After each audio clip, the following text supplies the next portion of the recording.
আচ্ছা, তোমাদের কাছে ঝর্ণা আর্ট করা কার কার কাছে কঠিন মনে হয়? ফার্স্ট টাইম যারা পেন্টিং শুরু করো তাদের কাছে কিন্তু অবশ্যই কঠিন মনে হয়, কারণ ঝর্ণা আর্ট করা না আসলে একটা কঠিন ব্যাপার। আমি যখন ফার্স্ট টাইম পেন্টিং শুরু করি আরও কয়েক কয়েক কয়েক বছর আগে, তখন কিন্তু এই ঝর্ণাটা না আমি আসলে যখন পেস্টেল কালার দিয়ে করতাম অতটা প্রপারলি করতে পারতাম না, আস্তে আস্তে আর কি করতে করতে হাত চলে আসছে।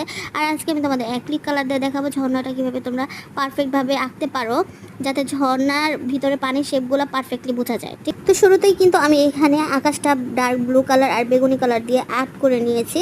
তারপরে এখানে পাহাড়ের জন্য আমি ব্ল্যাক কালারটা দিলাম, আর এখন আসছি নদীতে দেখো আমি ফার্স্টে কিন্তু ব্লু কালারটাই দিয়েছি, তারপরে হোয়াইট কালারটা দিয়ে ভালোভাবে কোট করে নিচ্ছি, যাতে পানির উপরে যে ঝর্ণাটা পড়ে সেটা বোঝানো যায়। ব্যাপারটা বুঝতে পারছো? পানির উপরে ঝর্ণা পড়ে না। এগুলো হলো আমার রাত জাগার ফল, বুঝতে পারছো? এগুলো ইগনোর করবা তোমরা, কত কি আবল তাবল বইলা ফেলাই ঠিক নেই। তো এখানে পাহাড় দিয়ে দিলাম ছোট ছোট। এবার আসো ব্যাকগ্রাউন্ড তুমি ডার্ক কালারটা দিবা। ডার্ক কালারটা দেওয়ার পরে ম্যাক্সিমাম টাইমে ডার্ক কালার দেওয়ার চেষ্টা করবা। তারপরে তুমি একটা কাজ করবা, পেস্ট কালার বা ব্লু কালার বা লাইট আকাশি কালারটা যেটা আসছে সেটা দিয়ে জাস্ট ওটার উপরে একটা কোট দিয়ে ফেলবা হালকা করে, ওটার রঙের ঘনত্বটা হালকা করে দিবা।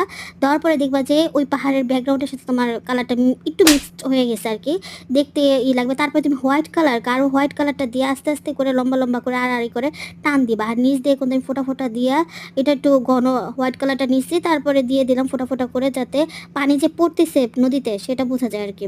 এটা কিন্তু আফ্রিকান নদী, বুঝতে পারতেছো? আফ্রিকান নদী কিন্তু খুবই ভয়ানক, একটু এর জন্য বেশি আমি ফোটা ফোটা দিয়ে পানির স্রোতটাকে বোঝানোর চেষ্টা করছি। এবং পাশের সাইডগুলো পাহাড় দিয়ে দিলাম, পাশের সাইডের পাহাড়গুলো কিন্তু কান্না করতেছে, মানে বলতেছে যে আরে বাবা তুই ঝর্ণা নেই পুরে থাকবে, আমগুলো কি দেখবি না? আসলে ওদের দেখা উচিত, এই জন্য আমি ওদের মেকআপ করে দিব। মেকআপ কি শুধু মেয়েরাই করে? মেকআপ আমি পেন্টিংও করে, মানে ফার্স্টে তো বেসিক কোড দিলাম আমি মেকআপের মতো, এখন আমি হাইলাইট করে দিছি ওদের। সাইডে আবার ঘাস দিয়ে দিলাম। আফ্রিকার জঙ্গল ভাই, আফ্রিকার জঙ্গলে যদি জঙ্গলই না থাকে তাহলে কিসের আফ্রিকার জঙ্গল? আমার আবার আফ্রিকার জঙ্গল খুব ভাল লাগে। এখন ভাবলাম যে এই ঝর্ণা তো আর্ট করলাম, একটু কিছু দেওয়া যায়, ফুল টুল দেওয়া যায়। আফ্রিকার জঙ্গলে তো কত রকমের ফুল থাকে, সেগুলো তো আর আমি দেখি নাই কখনো, তাই নিজেই ইচ্ছা মতো আর কি ফুল দিয়ে দিলাম আর কি, কোনো রকম হয়েছে আর কি ফুল টুল।